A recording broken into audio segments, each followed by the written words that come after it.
부산에 있는 한 교회에서 총동원 전도주의를 계획을 했습니다.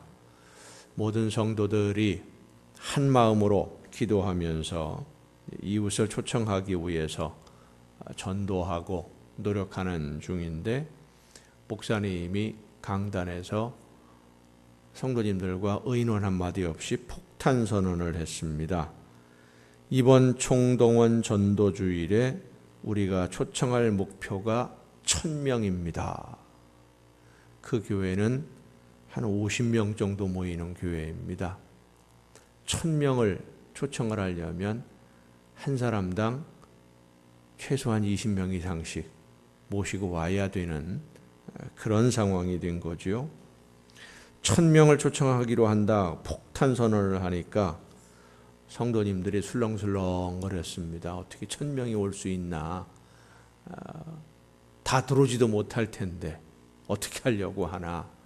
술렁술렁 거리는데 목사님이 한술 더 떴습니다.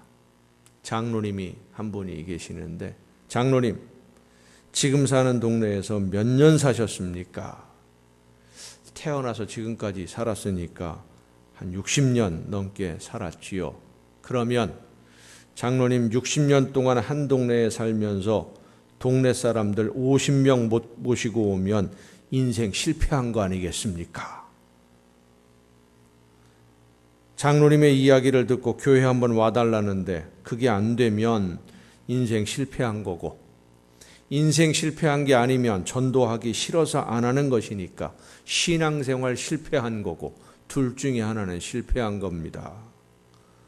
이 장로님이 그 이야기를 듣고 인생 실패자 되고 싶지도 않고 신앙생활에 실패한 사람은 더욱 되고 싶지 않고, 그래서 온 동네를 다니면서 만나는 사람마다 다 아는 사람들이니까, 친인척들이니까 이야기를 했습니다. 나 믿고 주일에 교회 한 번만 와달라. 총동원 전도주일이 되었을 때 그 장로님이 초청해서 교회를 처음 나오신 분이 102명이었습니다. 그리고 그 총동원 주일날 1000명이 넘는 분들이 교회를 찾아왔고, 그 중에 150명 정도가 교회에 등록을 했습니다. 나중에 이 장로님이 이렇게 말을 했습니다.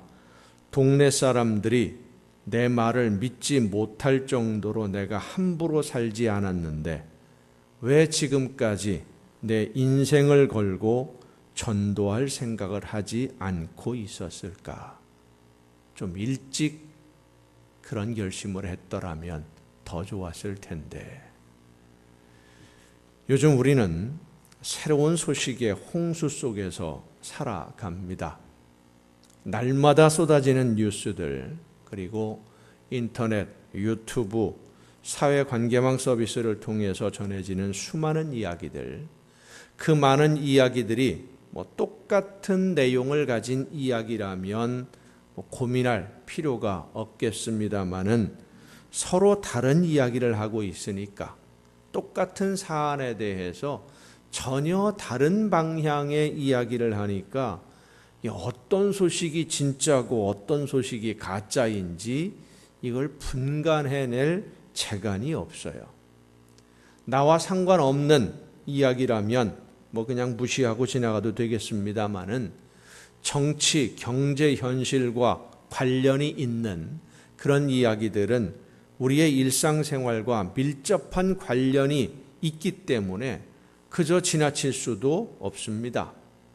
일반적으로 생각할 때 진짜라면, 진실이라면 굳이 밝히지 않아도 증거로 다 밝혀질 거다라고 우리가 생각을 하고 있습니다마는 우리 현실에서 일어나는 일들을 보면 그렇지만은 않습니다. 역사를 보아도 가짜가 진짜 행세를 하는 경우가 많아요. 매국노가 애국자가 되기도 하고 피해자와 가해자가 뒤바뀌어서 억울한 일을 당하는 경우도 많습니다. 어떤 이야기를 할 때 서로 의견이 다를 수는 있습니다. 다른 시각에서 보고 다른 방향에서 문제를 접근하면 서로 다른 이야기가 나올 수는 있어요. 하지만 어떤 의도를 가지고 거짓을 진실이라고 포장해서는 안 되는 것이죠. 내 이익을 얻기 위해서 내가 원하는 것을 얻으려고 거짓을 말하는 것은 결국 성령을 따라 행하는 것이 아니라 욕심을 따라 육체를 따라 행하는 사람이 되고 마는 것입니다.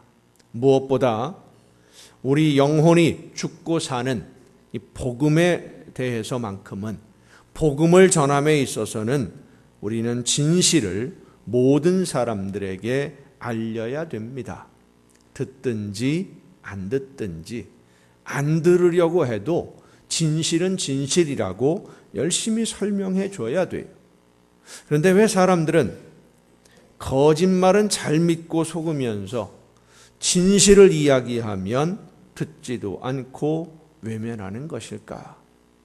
이 시간 성령의 역사하심으로 진실을 말씀하시는 하나님의 음성을 듣고 그 말씀을 따라 믿음으로 결단하는 은혜가 여러분 모두에게 임하기를 간절히 바랍니다.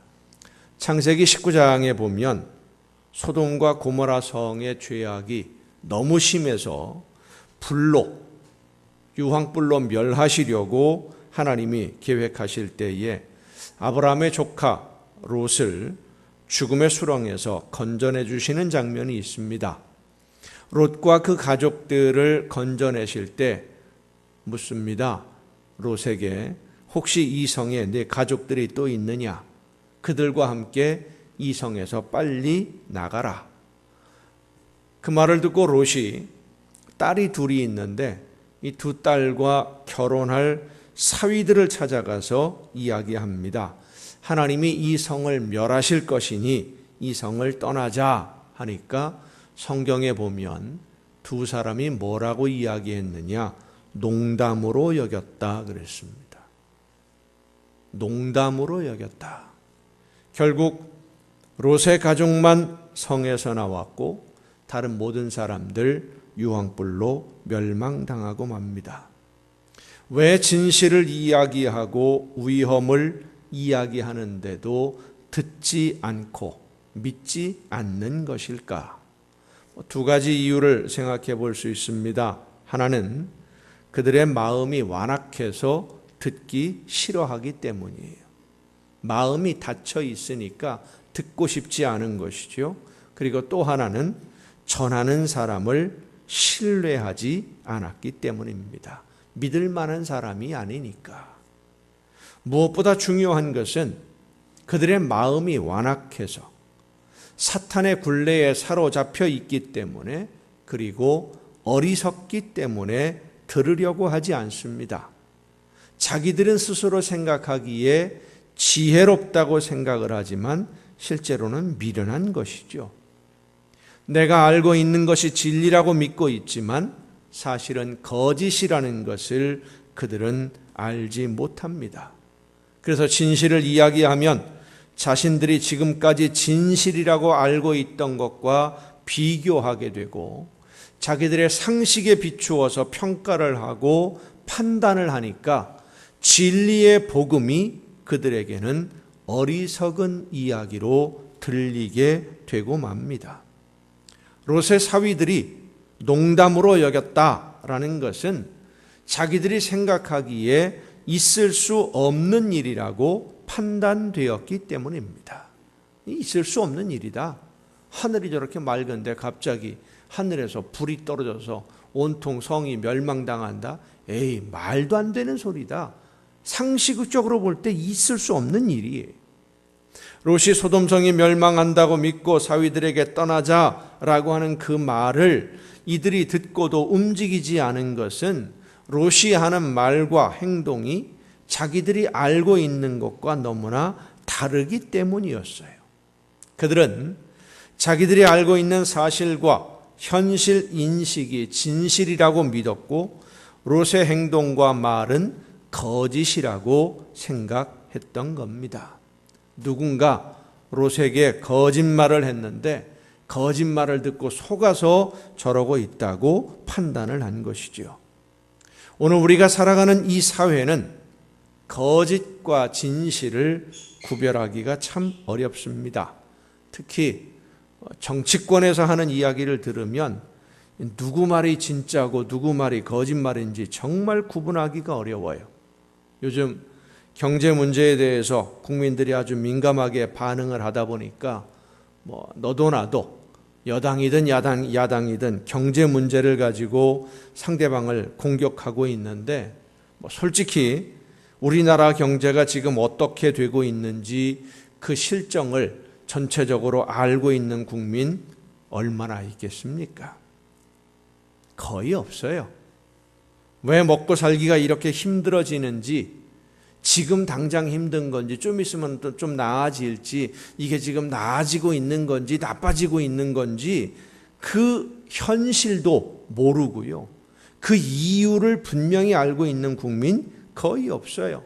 그런데 이 사람은 이 말을 하고 저 사람은 저 말을 하니까, 전혀 다른 방향에서 이야기를 하니까 국민들은 더 혼란스럽기만 합니다.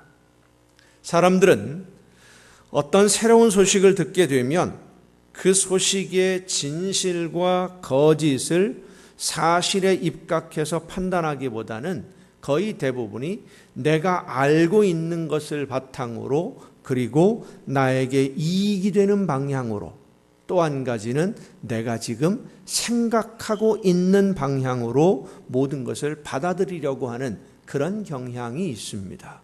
말하는 것을 들을 때도 마찬가지고요. 눈에 보이는 것도 마찬가지예요.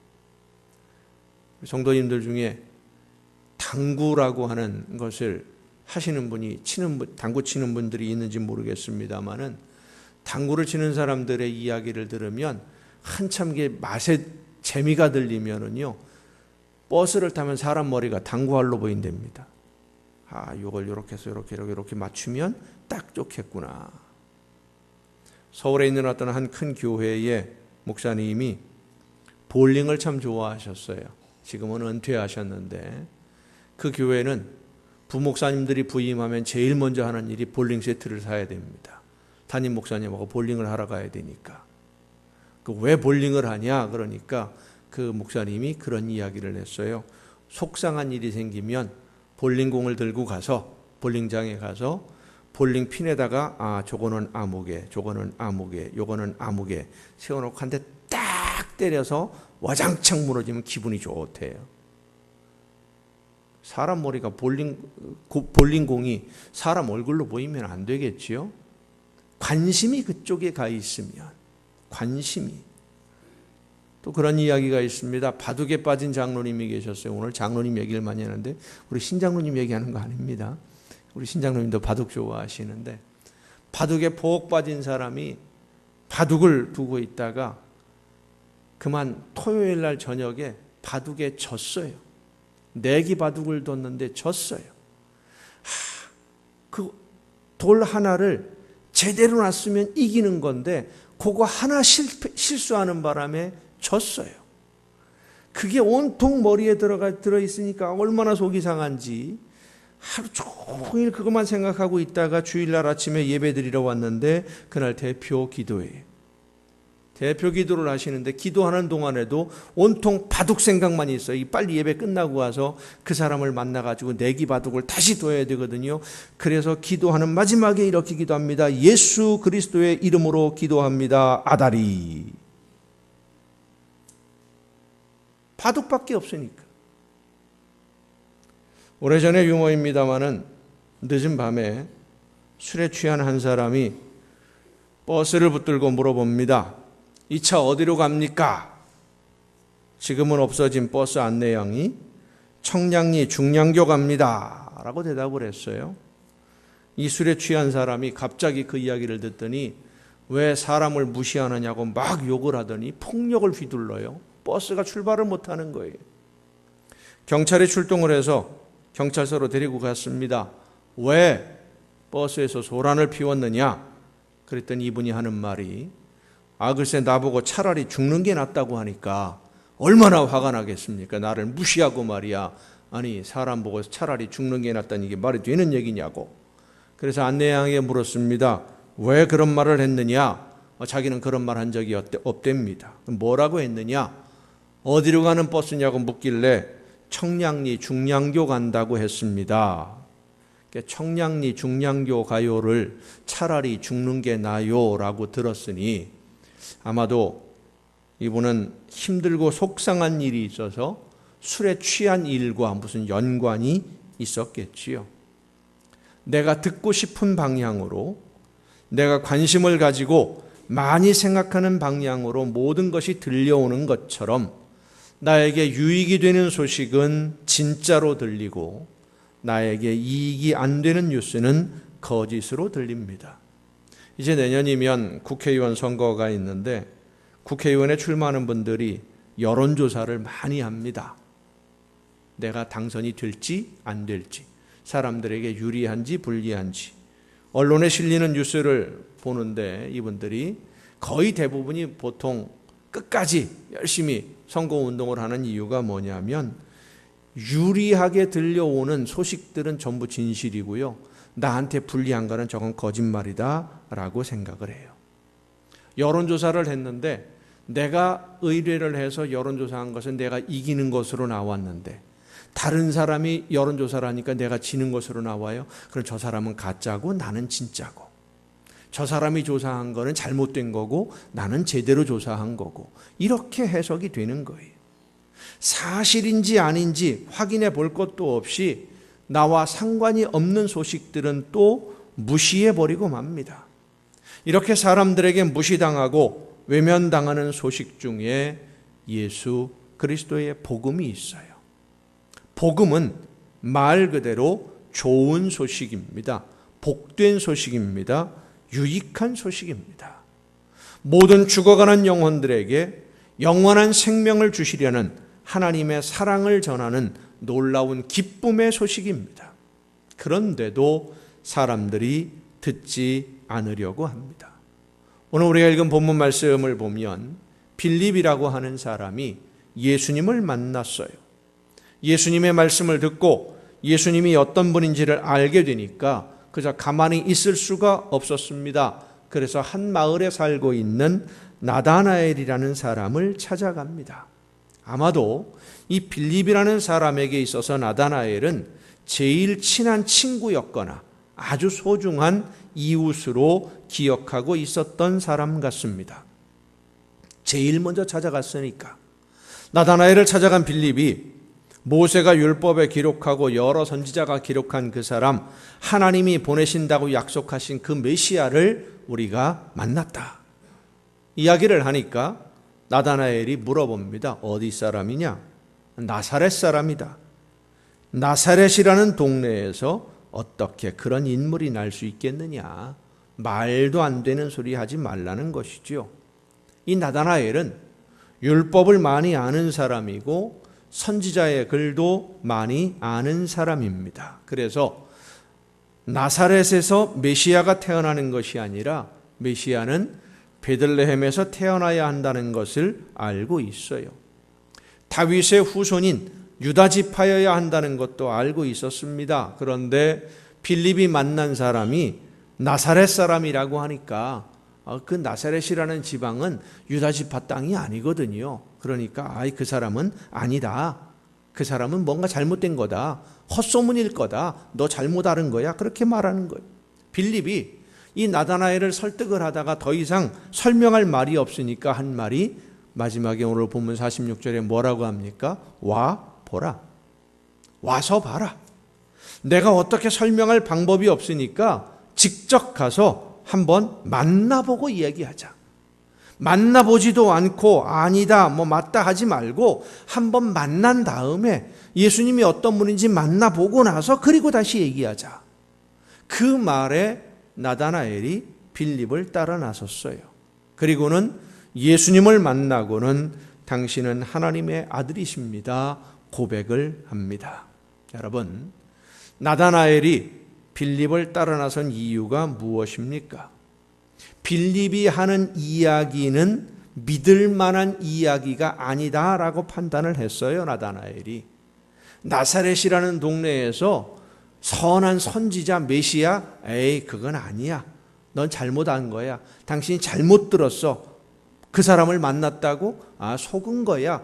거짓말로 판단, 진실이 아니라고 판단을 했어요. 그런데도 빌립을 따라 나선 이유가 뭐냐면 나다나엘이 생각하기에 빌립이라는 이 친구가 공연히 빈말을 할 친구가 아닌데 너무 확신을 가지고 이야기하니까 빌립이 한 말의 내용은 믿어지지 않았지만 이 빌립이라고 하는 사람은 믿을 수가 있었어요.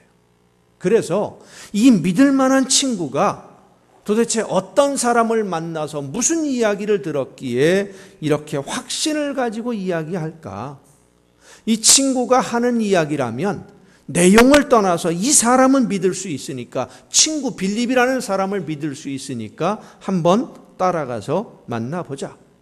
만일 이 빌립이라는 친구가 만난 사람이 가짜라면 내가 가서 빌립으로 하여금 이 사람이 가짜라는 것을 확인시켜주고 빌립이 더 이상 그 사람을 따라다니지 않도록 해야 되겠다. 이런 여러 가지 생각을 가지고 나다나엘이 빌립을 따라 나서는 겁니다.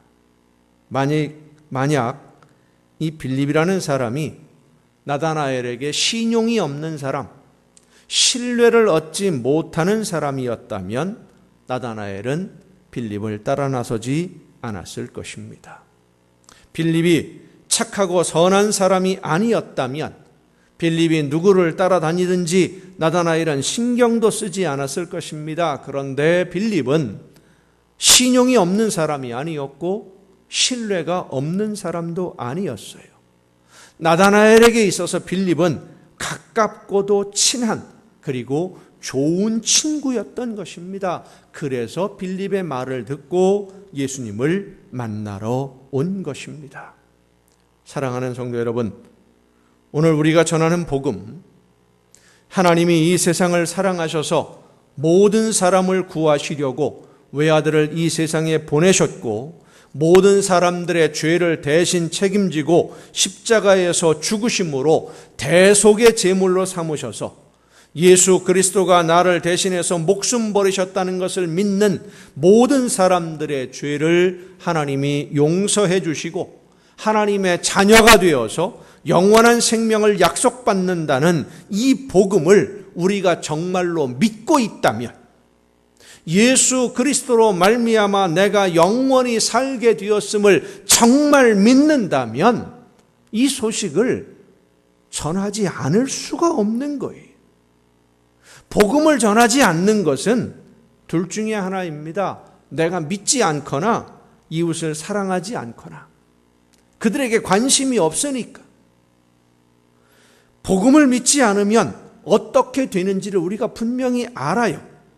예수 그리스도를 구주로 믿고 고백하지 않으면 그로 말미암아 하나님 앞에 우리의 모든 죄가 사하심을 얻지 못하면 어떻게 되는지, 우리의 이웃의 영혼이 하나님께 영원히 버림을 받아서 영원한 형벌에 들어간다는 것을 알면서도 그렇게 무심하게 지낼 수 있습니까?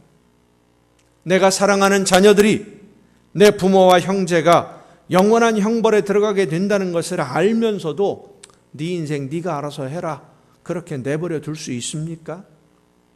하나님께 버림을 받아 영원한 형벌에 들어가는 것이 어떤 것인지를 안다면 무슨 수를 써서라도 그 길을 돌리게 해야지 그대로 둘 수가 없는 거예요. 정말로 예수님을 믿는다면, 하나님의 심판을 믿는다면, 그리고 그들을 진심으로 사랑한다면, 예수님의 말씀대로 원수까지도 사랑하라고 예수님은 말씀하셨는데 우리의 모든 이웃들, 형제와 친척과 자녀들, 우리의 모든 사람들을 정말로 사랑한다면 그들이 죽음으로 가고 있는 그 모습을 바라보면서 무심한 듯 바라보고 있을 수가 있겠습니까? 그 길을 돌이키게 해야지요. 그들이 듣기 싫어해도, 짜증을 내도, 싸우자고 덤벼도 싸워서라도 예수 그리스도의 복음을 전해야지요. 이단에 빠진 사람들을 보면 정말 열심히 자기들이 믿는 걸 전해요. 정말 열심히 해요. 뭘 그렇게 열심히 전하느냐? 길을 가다가 전하는 그 파수대라고 하는 이걸 가지고서 전하는 사람이 있길래 물어봤습니다. 뭘 그렇게 열심히 전하고 계십니까? 이분이요, 눈이 반짝반짝 빛나면서요, 이야기를 하는데, 정말로 여기에 사는 길이 있는데, 영원히 살 수 있는 길이 있는데, 여기에 진리가 있는데, 사람들이 알지 못해서 너무 답답해서 안타까워서. 그분 이야기가 그래요. 길거리 걸어 다니는 사람들이 전부 시체로 보인다는 거예요. 병자로 보이고. 고칠 수 있는 방법이 있는데 왜들 이 길을 모르는, 생각을 안 하는지 너무 안타까워서 속이 타서 죽겠다는 거예요. 그래서 전한다는 거예요. 그 말을 듣고 돌아오면서 곰곰이 생각해 보았습니다. 가짜를 진짜라고 믿는 사람도 저렇게 열심히 안타까운 마음으로 전하고 있는데, 진리를 믿고 진짜 생명의 길을 믿고 따르는 우리는 왜 안타까운 마음이 그리 없는지, 왜 우리 믿는 성도들은 가족과 형제들이 예수님을 믿지 않고 있어도 마음 편하게 지내고 있는지, 왜 우리 하나님의 자녀들은 나를 죽음에서 건지신 하나님을 자랑하고 예수님을 자랑하지 않고 있는지. 예레미야는 하나님의 말씀을 듣지 않으려는 백성들에게 다시는 전하고 싶지 않아서, 하나님의 말씀을 아무리 열심히 전해도 듣지 않는 것은 물론이고 오히려 핍박하고 그러니까 다시는 전하지 않아야 되겠다, 입을 다물고 들어 앉았다가 견디지 못하고 다시 나가 외치면서 안타까운 심정으로 이렇게 외칩니다. 내가 다시는 여호와를 선포하지 아니하며 그의 이름으로 말하지 아니하리라 하면 나의 마음이 불붙는 것 같아서 골수에 사무치니 답답하여 견딜 수 없나이다. 성령께서 역사하시는 마음을 진정할 수가 없어서, 억누를 수가 없어서 타는 목마름으로 외치고 또 외치고 또 외쳤어요. 제발 하나님의 말씀 좀 들어라. 듣고 정신 차리고 하나님의 말씀 앞에 돌아오라. 우리는 예수 그리스도의 복음이 진리임을 믿고 있습니다. 우리는 예수 그리스도의 복음이 모든 사람을 유익하게 하며 모든 사람을 죽음에서 생명으로 옮기는 유일한 길임을 믿고 있습니다. 우리는 예수님의 죽으심이 나를 대신해서 제물이 되신 것임을 믿고, 우리 주님이 부활하신 것처럼 우리도 하나님의 나라에서, 하나님의 품 안에서 부활하게 될 것을 믿고 있습니다. 그리고 이 모든 것을 믿지 않는 사람은 그 영혼이 하나님께 영원히 버림을 받아 영원한 형벌에 들어가게 된다는 것도 믿고 있습니다. 그러면 이제 전해야 됩니다. 그렇게 된다고. 나다나엘이 빌림의 말을 듣고 일단 따라 나선 것처럼 우리도 일단 나를 믿고 교회에 와서 한번 말씀 들어보고 그리고 선택하자고 전해야 됩니다. 나다나엘이 빌림을 믿고 예수님을 만나러 온 것처럼 내 말을 믿고 따라올 수 있도록 성실하게, 진실하게 믿음을 주는 사람으로 살면서 또 전해야 됩니다. 사랑하는 성도 여러분, 복음을 전하는 것은 믿는 모든 성도들의 사명이며 또한 특권입니다. 하나님의 축복의 문을 여는 특별한 권리입니다. 복음을 전하는 것은 하나님이 가장 기뻐하시는 일이기 때문에 복음을 전하는 성도들에게 하나님은 오늘도 상상할 수 없는 복을 주시는 줄로 믿으시길 바랍니다. 믿지 않는 모든 사람들에게 복음을 전하는 여러분이 될 수 있기를 바랍니다. 예수님의 복음을 전하기 위해서 오늘을 사는 삶의 목적이 예수 그리스도의 복음을 전하는 데 두는 여러분 모두가 되시기를 바랍니다. 나를 대신해서 목숨을 버리신 주님이, 나를 살리시기 위해서 십자가의 고난을 견디신 주님이 오늘 나를 바라보시면서 그래, 내가 너를 대신해서 목숨 버린 보람이 있구나, 빙그레 웃으실 수 있도록 기도하며 복음을 전함으로써 하나님이 주시는 복을 많이 받고 또 영원한 하나님의 나라를 유업으로 받는 여러분 모두가 될 수 있기를 예수님의 이름으로 축원합니다.